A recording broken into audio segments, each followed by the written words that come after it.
Hello everyone, good morning dear students. In today's session we are going to start lesson number 5 from your English reader textbook.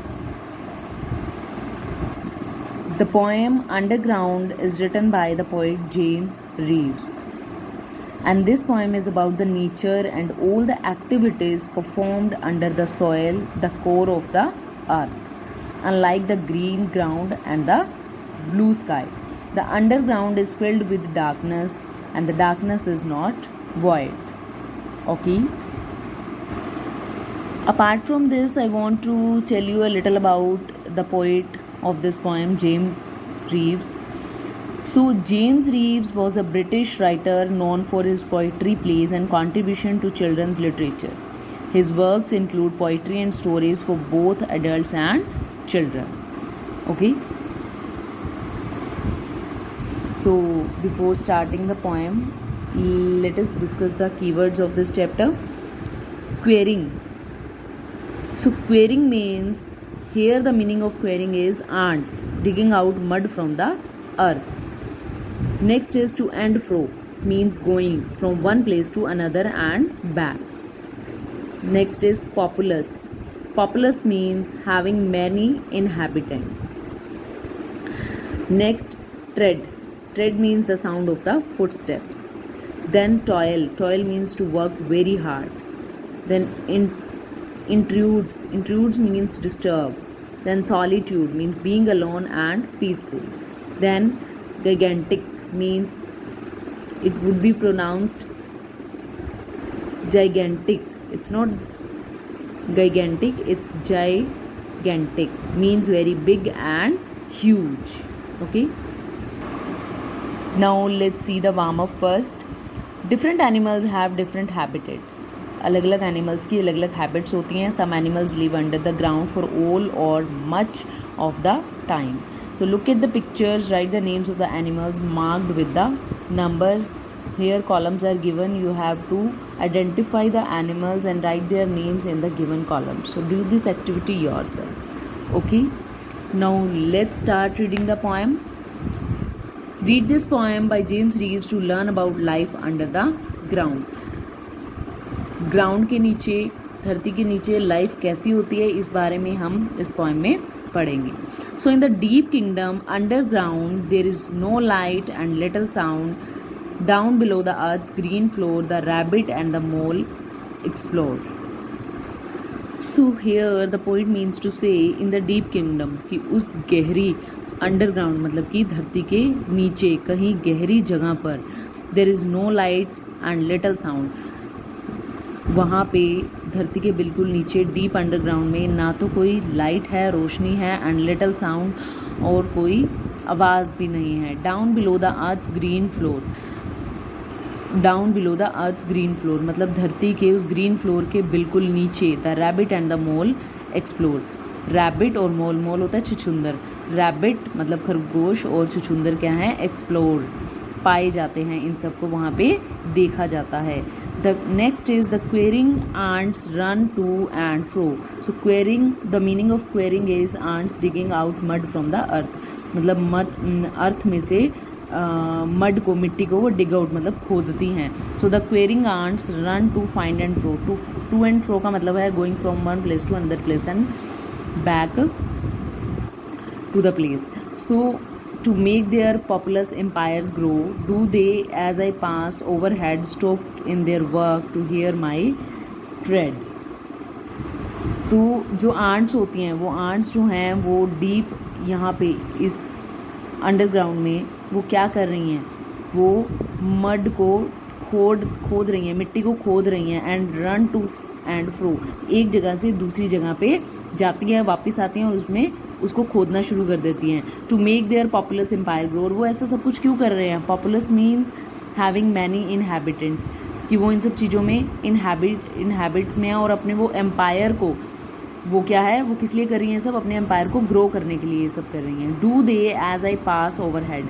तो क्या वो उस time पे भी करती है जब मैं उनके सिर के ऊपर से होकर के गुजर जाता हूँ, क्योंकि वो तो धरती के नीचे हैं और मैं धरती के ऊपर चल रहा हूँ. Stop in their work to hear my tread. Tread होता है हमारे फुट स्टेप्स का साउंड। क्या वो मेरे फुट स्टेप्स का साउंड सुन के, मेरे पैरों का साउंड सुन के रुक जाती हैं अपने काम को करने से? Next is some creatures sleep and do not toil, secure and warm beneath the soil. Sometimes a fork or spade intrudes upon their earthly solitude. Creature means animals. तो कुछ animals ऐसे हैं जो मतलब धरती के नीचे जो रहते हैं.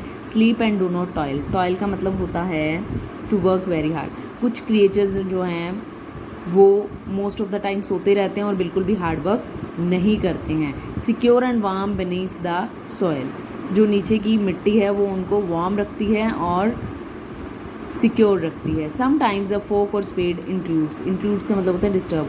और कई बार जब किसी फॉक या स्पेड डिगिंग करने के लिए अगर उनको किसी स्पोक या स्पेड से जो डिगिंग की जाती है या फॉक से डिगिंग की जा रही है तो वो चीज़ क्या उनको डिस्टर्ब कर देती है, उनकी नींद को डिस्टर्ब कर देती है. Upon their earthly solitude. Solitude means being alone and peaceful, अकेले रहना और शांति से रहना. Upon their earthly solitude. Fine. Downwards, the branching tree roots spread into the country of the dead. Deep down, the buried rocks and stones are like Earth's gigantic bones. In the dark kingdom underground, how many marvelous things are found? So here the poet means to say, downwards the branching trees. पेड़ की जो roots होती हैं जो नीचे धरती में मतलब अंडरग्राउंड में जो स्प्रेड हुई हैं, फैली हुई हैं, into the country of the dead. Deep down the buried rocks and stone. Deep down बहुत गहराई में जा कर के रॉक्स और स्टोन्स जो हैं वो क्या है, ब्यूरिड मतलब दबे हुए हैं. Are like earth's gigantic bones. और वो कैसे हैं, धरती के बहुत बड़े बड़े बॉन्स मीन्स टू से हड्डियाँ. तो ये जो हैं ये हमारी अर्थ की बहुत बड़ी बड़ी, जाइगेंटिक होता है वेरी ह्यूज, वेरी बिग, तो उन बड़ी बड़ी बॉन्स की तरह हैं. In the dark kingdom underground, जो अंडरग्राउंड में मतलब धरती के नीचे जो एक बहुत ही गहरी मतलब अंधेरा होता है ना नीचे, तो वो डार्क, इसीलिए उसे डार्क किंगडम कहा गया है. तो उस डार्क किंगडम में धरती के नीचे how many marvellous things are found, कितनी अच्छी अच्छी चीज़ें फाइंड आउट की जा सकती हैं. कौन कौन सी चीज़ें फाइंड आउट की जा सकती हैं?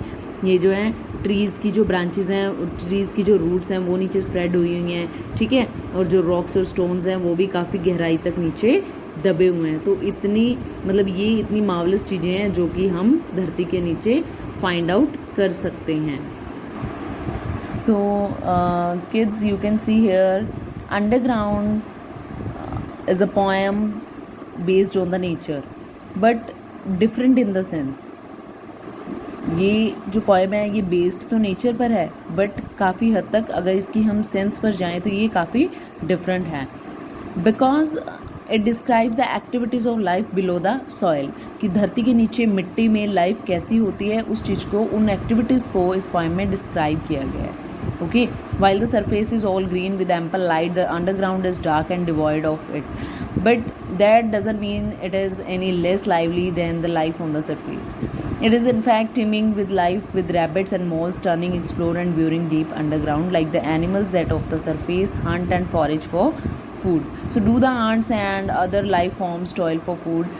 Some animals choose to rest safe and snug in the warmth of the earth and are disturbed at the time by a shovel or spade, finding itself intruding upon their space. The trees that so lush and green above the surface are so because of their strong roots deeply furrowed and rooted in the underground.